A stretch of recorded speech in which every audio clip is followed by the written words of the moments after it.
अस्सलाम वालेकुम, कैसे हैं आप सब लोग। उम्मीद करती हूँ आप सब खैरियत से होंगे। Welcome back to another vlog. Start करते हैं हम अपना आज का व्लॉग। तो थंबनेल से आपको पता चल ही गया होगा, लेकिन मैं आपको बताती हूँ आगे चल के सीन्स क्या है आज के। आज हम लोगों ने जाना था खाला के घर, और यहाँ सुबह सुबह उठ के मैंने अपनी सबसे पहले ना इंस्टाग्राम की रील रेडी कर ली कि भाई वो नहीं छूटनी चाहिए, और कुछ छूट जाए या ना छूटे। अच्छा, मुझे लगता था कि जो सुबह सुबह उठ के रेडी होना है ना, सिर्फ मुझे यूनिवर्सिटी के लिए बुरा लगता है, लेकिन मॉर्निंग सिकनेस यार एक ऐसी चीज़ है कि सुबह सुबह उठ के रेडी होना बहुत मुश्किल काम होता है। खैर यहाँ पे हम लोग जल्दी से रेडी हुए। प्लान भी इतनी रात को बना था, 12-1 बज गए थे, और मैं बस सुबह भी कह रही थी कि मैंने नहीं जाना भाई, गर्मी बहुत ज़्यादा है, आप लोग ही जाएं, जो भी काम है कर लें। लेकिन फिर मामा ने कहा कि कोई बात नहीं, इतना टाइम हो गया तो चली जाओ। मैंने कहा फिर व्लॉग भी बन जाएगा, और सिर्फ इस व्लॉग के लिए ना मैं मानी हूँ। तो यहाँ पे मैं अपना बैग वगैरह रेडी कर रही थी। और ये कैचअप तो गर्मियों में इतनी इंपॉर्टेंट चीज़ है ना कि कुछ और है चाहे ये भी ना रहे, क्योंकि यार ये गर्मी इतनी ज़्यादा थी, आज इतनी ज़्यादा थी कि मैं आप लोगों को क्या बताऊँ। जितनी पिछले दिनों बारिशें हुई हैं ना, उससे ज़्यादा आज गर्मी थी। यहाँ पे मैं चीज़ें वगैरह पैक कर रही थी। ये जो एग है किंडर जॉय समझ के मैंने लिया था इम्तियाज़ से, लेकिन वो यहाँ कहाँ से मिलता है, जैसे थोड़ा सा सिमिलर था तो मैंने ले लिया था। तो मैंने सोचा हुरैन को दे दूँगी, वो बच्ची है उसको शौक है तो वो खेल लेगी इसके साथ। उसके बाद हम लोग रेडी वगैरह हुए, और सुबह सुबह ना ये मैंने वॉच पहन ली, रिंग्स वगैरह पहन ली। मैंने कहा थोड़ा प्रोडक्टिव होना चाहिए, अब रेडी इतना हुई हूँ तो थोड़ी वीडियोस वगैरह शूट करती हूँ, व्लॉग भी तो बनना चाहिए ना। व्लॉग के लिए मैंने सब कुछ किया, और जाने का प्लान भी सिर्फ व्लॉग के लिए किया, वरना मेरा बिल्कुल भी मूड नहीं था, 0% मूड था मेरा। अच्छा, हमने ना यहाँ पे रिक्शा वाले अंकल को कॉल की थी, वो ना यहाँ गली से बुलाइबा लोगों को लेकर जाते हैं, उन्हीं के अंकल थे। लेकिन यार उन्होंने हमारे साथ कह के कि अगर बंदे ने नहीं लेके जाना तो आप कॉल करके बता दो कि आपका रिक्शा खराब है। इतनी देर हमें वेट करवाने के बाद जब हमने कॉलोनी के गेट पे पहुंच के उन्हें कॉल की, तो आगे से कहते हैं कि मेरा रिक्शा खराब है तो आप लोग और ले। ठीक है, अगर आपका रिक्शा वगैरह खराब है तो कोई प्रॉब्लम नहीं, लेकिन आप कॉल करके तो बता दें। आपने इतनी देर हमें वेट क्यों करवाया। इतनी देर इंतजार करने के बाद जब पैदल चल के जाना पड़ रहा था ना, तो मुझे यार मौत हो रही थी। लेकिन खैर सुबह सुबह ये था कि ना इतनी ज़्यादा धूप नहीं थी, शुक्र है। हम लोग क्योंकि 7 बजे निकल गए थे, और बहुत टाइम पे निकलने का फ़ायदा होता कि धूप भी हल्की हल्की थी और ठंडक थी अभी, तो हमें ना बड़ा फ़ायदा हो गया कि हम लोग पहुँच गेट पे ही ना हमें रिक्शा मिल गया। एक वो स्कूल के ना बच्चे कुछ जा रहे थे मदरसे के, तो उन्होंने ना हमें शुक्र है कि पिक कर लिया। गर्मियों में कहीं जाना ना पड़ जाए ना, तो मैं कहती हूँ बस ये बात झूठी हो जाए किसी तरह, भाई मैं नहीं जाऊँगी, मैंने घर पे ही रहना, क्योंकि गर्मी होती है इतनी ज़्यादा। मैंने इतनी ज़्यादा फालतू की बातें कर ली और काम की बात आपको बताई नहीं। आप लोग भी कह रहे थंबनेल पे कुछ लिखती है, अंदर कुछ बोल रही है, तो खैर मैं आप लोगों को बताती हूँ। सीन्स कुछ ऐसे थे कि मरवा पिको ना कुछ लोग देखने आ रहे थे इसके रिश्ते के लिए, और ये किसी भी लड़के के लिए बहुत ज़्यादा नर्वस मोमेंट होता है। तो खैर यहाँ पे देखिए उन्होंने हर चीज़ ना रेडी वगैरह की हुई थी, और वो लोग ना आ रहे थे शाम में, लेकिन उससे पहले कुछ और गेस्ट भी आ रहे थे सुबह में, तो हम लोगों ने ना उनको भी अटेंड करना था। यहाँ पे हम लोग गए तो उन्होंने हम लोगों को शेक वगैरह पिलाया, और यहाँ पे इतनी हलचल होती है। हमारा मेन घर है, क्योंकि यहाँ पे खाला और मामू इकट्ठे रहते हैं ना, तो जो भी गैदरिंग होती है, फैमिली इवेंट्स होते हैं, शादी हुई है रिसेंटली, वो सब कुछ इधर ही होता है। इस घर में हमारी इतनी ज़्यादा मेमोरीज हैं, और गैलरी में तो इतनी मेमोरीज है ना, मैं आप लोगों को कभी डिटेल में इस घर का टूर भी करवाऊंगी, क्योंकि ये घर मेरे लिए भी काफ़ी ज़्यादा स्पेशल है। अच्छा, यहाँ पे खैर बच्चे उठ गए थे, और सुबह सुबह बच्चों के ना चेहरे पे मॉर्निंग सिकनेस देखे आप, इतने ज़्यादा बच्चे भी ना टायर्ड थे। गर्मी यार इतनी ज़्यादा थी कि बच्चों की भी मत मारी हुई थी गर्मी ने।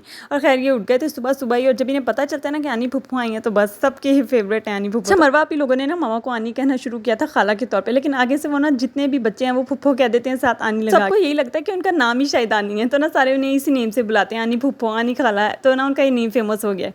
तो खैर यहाँ पे ना प्रिपरेशंस चल रही थी, और आप लोग देख रहे हैं सारी चीज़ें वगैरह रेडी थी। और यहाँ पे बारी थी मरवापी के मेकअप की, और मरवापी कही थी कि मुझे मेरे हाथों में दे दो और मैं सब कुछ खराब करूँ। ये ऐसी लड़की है, इसको बिल्कुल भी सेटिस्फेक्शन नहीं होती, ये खुद भी मेकअप करती है ना, तो जब तक 1-2 बार मुंह नहीं ना धोती इसको नहीं सुकून मिलता। हर शादी पे ना सारे रेडी होते हैं, मरवापी लेके बैठी होती है कि मैंने तो मुंह धो लिया, मेरा दोबारा मेकअप करो। पहले खुद करके ख़राब करती है, उसके बाद फिर कहती है कि कोई अब मेरा मेकअप करे। तो इस बार मैंने इसको कहा था कि टाइम बहुत शॉर्ट है, तो मैं ना आपका मेकअप कर, ये बस एंड तक यही बात कही, मुझे पसंद नहीं आया, ये है वो है, लेकिन इतनी प्यारी लग रही थी ना कि एक एक बंदे ने इसकी तारीफ की थी। यहाँ पे हम लोग फैमिली मेंबर्स बैठे थे, गेस्ट जो पहले आने थे ना वो होके चले गए थे, और यहाँ पे ना हम लोग फिर ब्रेकफास्ट कर रहे थे, क्योंकि उन्होंने आना था, तो हम लोगों ने ब्रेकफास्ट वगैरह भी सही नहीं किया। यहाँ पे तकरीबन 11:30 का टाइम था, और अभी ना हमारे पास थोड़ा सा टाइम था। जो मेन मेहमान आने थे ना, उन्होंने आना था तकरीबन 2 बजे का कहा था उन्होंने। तो यहाँ पे हमने सोचा हम मामू के घर से हो आते हैं, क्योंकि बाद में तो टाइम नहीं मिलता। हमने शाम को 5 बजे वापस भी जाना था। एक तो मेरे बच्चों के पेपर हो रहे हैं, और दूसरा कल हमारे और गेस्ट आ रहे हैं घर में, तो ना इस वजह से फिर हम लोगों को बहुत ना हलचल थी मची हुई सारी, इतनी अफरा तफरी में सब कुछ हुआ है ना कि अभी भी इतनी मैं बिजी हूँ कि मेरे पास बच्चे ने आना है, और ना मैंने व्लॉग एडिट करना है, उसके बाद कल की तैयारी करनी है, इतना कुछ करना है। यहाँ पे ना इकराम में दिखा रही थी, उसने अपनी डॉल के इतने प्यारे प्यारे ड्रेसेस बनाए हुए थे, और इतनी अच्छी सिलाई की हुई थी यार, मुझे तो बिल्कुल नहीं आती है। डिशगुफ्ता मुझे पूरी छुट्टियाँ कहती नहीं कि सिलाई सीख लो, मैंने कहा ना ये तो हो ही नहीं सकता।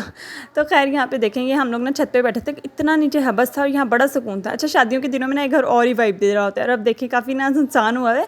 वैसे जो कोई इवेंट वगैरह हो ना, तो ऊपर वाले पोर्शन में काफ़ी रौनक वगैरह होती है।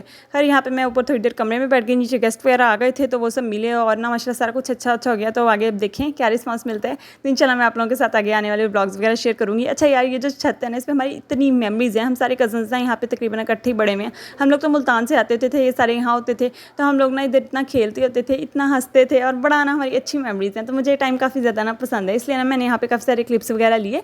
उसके बाद बस फिर नीचे खाना लग गया था, और हम लोगों को जल्दी थी जाना, बस हम लोग यहाँ पे थोड़ी देर बैठे हैं, काफ़ी अच्छी हवा चल रही थी। उसके बाद ना गेस्ट नीचे से फ्री हो गए थे, तो हम लोग जल्दी से चले गए। हम लोगों ने खाना पहले खा लिया था, क्योंकि हम लोगों ने जाना था, और ये ना खाला ने स्पेशल पुलाव वगैरह बनाया हुआ था, तो हम लोगों ने उसके बाद ये खाना वगैरह खाया। उसके बाद तकरीबन हम लोग लोग फ्री हुए हैं यहाँ से 5:30 तक, और हम लोग निकले हैं घर से 6 बजे तक, और ना घर अभी हम पहुँचे हैं 7 बजे, और अब मगरिब की जाने हो रही हैं। इतना सब कुछ किया है व्लॉग में, लेकिन मैंने ना फिर भी थोड़े थोड़े क्लिप्स ही बनाए। मेरा व्लॉग 5 मिनट से ऊपर का नहीं हो सकता क्योंकि यार मैं कहती हूँ ज़्यादा लंबे क्लिप्स डालूंगी फिर आप लोग भी यानी बोर होंगे, तो जितना थोड़ा दिखाया जा सकता है ना उतना बेहतर है। तो ये देखें, इस कॉलोनी के गेट को देख के मुझे सुकून आ गया था, क्योंकि गर्मी बहुत ज़्यादा थी और खैर घर भी पहुँचना था, इतने सारे काम करने थे। खैर इसके साथ ये व्लॉग, कल वाला आने वाला व्लॉग भी आपके साथ ज़रूर शेयर करूँगी, बनाऊँगी और मिलूंगी इंशाल्लाह नेक्स्ट व्लॉग में। तब तक के लिए अपना बहुत सारा ख्याल रखिएगा। अल्लाह हाफिज़।